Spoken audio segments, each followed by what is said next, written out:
From MOMumental Reinvention, I am Erica Hannafin, Austria. This is the podcast. I read you the essay, then I tell you the moment I did not write down. Welcome in. Hi, welcome to episode 2 of the MOMumental Reinvention podcast. I'm Erica Hannafin, Austria. Here is what I did not put in this week's letter.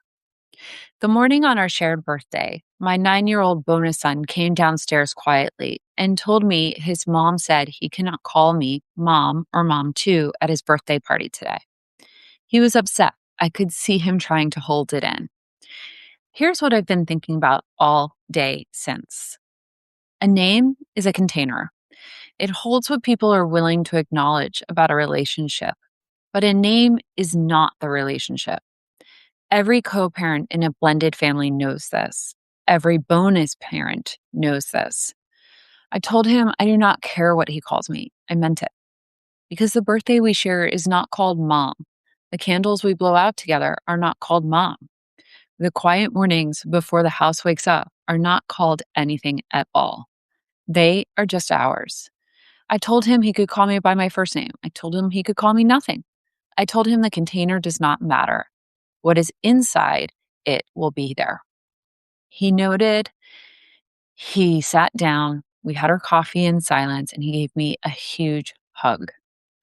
That is the moment I could not write in this letter because it is the whole reason I built the co-parenting power method. For the mother, the bonus mother, and the child in the middle. For the moment when a name gets taken and you have to say out loud that the love does not need one. Here's the essay. Honestly, I still don't feel 42. I wasn't staring at the calendar thinking about my age. I woke up in my own bed looking over at my husband sleeping next to me. And before my feet even hit the floor, I started taking inventory. Not of wrinkles or years of my life. This isn't the life I thought I'd have. It's better. The Virginia Beach morning light came through the window soft, the kind of light that doesn't demand anything from you, just enough to remind you that another day is beginning. I made my coffee before the house fully woke up and stood there for a minute longer than usual, not rushing, just noticing. Then I smiled. I took a deep breath, not because I was excited to turn 42, because I suddenly realized how grateful I was to have made it here. There were years I wasn't sure if this version of me even existed. 32 was unpacking boxes in San Francisco after leaving New York City. I had my oldest little boy, a marriage that looked fine from the outside. Big ambition, big dreams. I thought I was building the life. I had no idea life was still building me.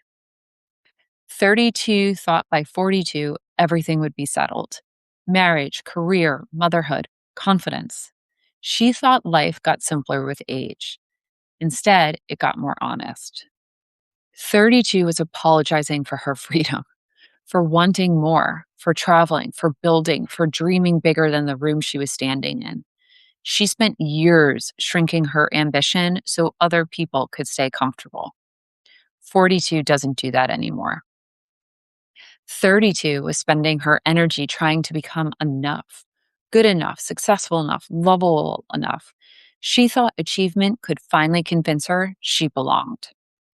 42 is spending her energy on something different, building a life that feels as good as it looks, protecting her peace, creating moments the boys will remember, and helping women trust themselves sooner than she did.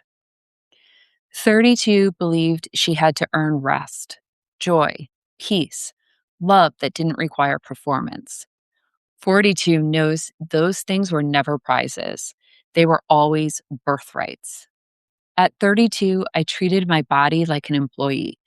Push harder, sleep less, figure it out. At 42, my body gets a vote, and I've learned she's usually right. The last lab results felt like validation, not because they gave me answers, because they confirmed I hadn't imagined the questions. For years, I felt like I was trying to convince people something had changed.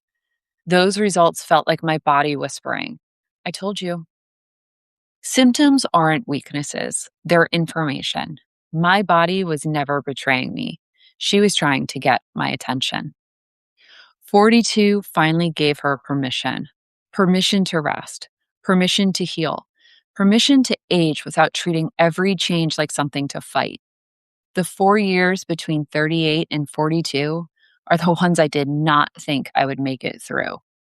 Divorce, rebuilding my identity, leaving behind who everyone expected me to be, falling in love again, learning to co parent, building a blended family, having another baby at 40, finding my voice again, finding my body again, finding myself again. The moment that came closest to breaking me was ordinary.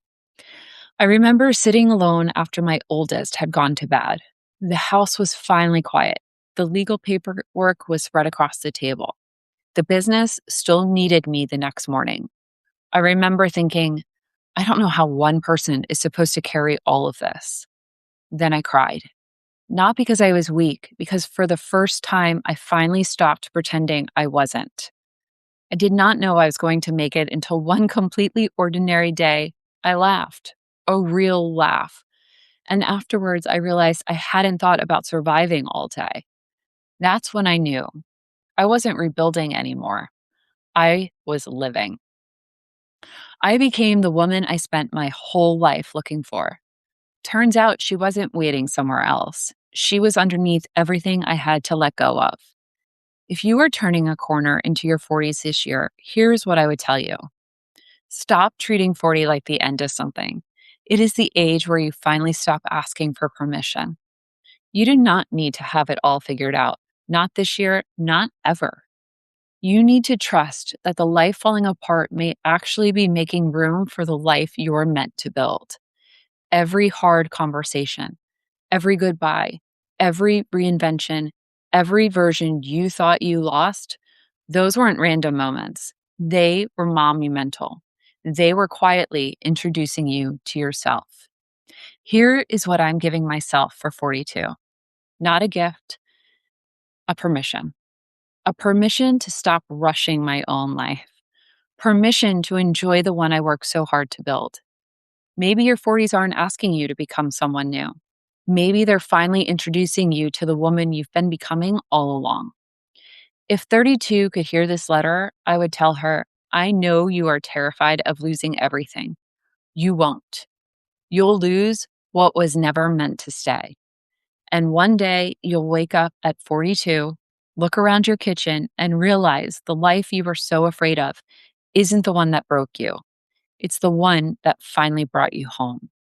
And here's the part 32 could never have imagined. Every year, I share my birthday with a little boy who wasn't born to me. He turns 9 today. I'm 42. Every year, we stand side by side, blow out candles together, argue over whose birthday it really is, laugh when everybody sings twice, and celebrate a life that neither of us could have predicted. When I was 32, I thought family was something you either kept or lost. I didn't know family could grow. I didn't know love could arrive through people you never expected to meet. I didn't know that one of the greatest gifts of my life would come with the title bonus. If you had 32, that one day a little boy who didn't share her DNA would share her birthday and eventually share her heart, she would have smiled politely and assumed you had the wrong story. But life never has been interested in giving me the story I expected. It has always been about writing a better one. Somehow, before I ever met him, before our families found each other, before I even knew this version of my life existed, the universe quietly stitched our birthdays together.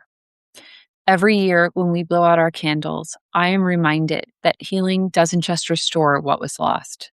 Sometimes it gives you people you never would have known to ask for. 42 doesn't celebrate the number anymore. She celebrates the family that found her. The universe blended us long before we understood why. Monumentally, Erica. Before I close, I want to read you something a reader named Melanie sent me this morning.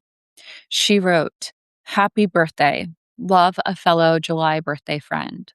Mine is the 17th. Also, just wanted to share, I love your authenticity and transition into living life so differently over the last decade.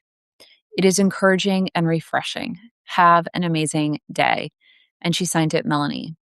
Melanie, hi. If you're listening, thank you. Because the sentence that made me stop and read your letter twice was a fellow July birthday friend.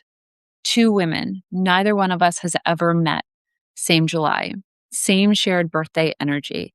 Both of us probably standing in our own kitchens on the mornings we turn a year older, taking inventory of the life we are in. If you are listening and you turned a year older this month too, or you have a birthday coming up, or you are in a season of your life that keeps asking you to take that inventory, I made this letter for you too. And Melanie, happiest of birthdays for the 17th. I hope your kitchen light is the good kind. That was MOMumental Reinvention. If this episode found you at the exact right moment, it is not an accident. It is what happens when women rebuilding out loud find each other. Stay close for the next episode. Another essay voiced, another story I did not write down. Between now and then, reply to this one and tell me what landed. Send it to the woman in your text thread who is holding too much and would never say so. And subscribe if you have not yet, because I only make this for people who are actually rebuilding. You are not falling apart. You are becoming MOMumental. See you soon. MOMumentally, Erica.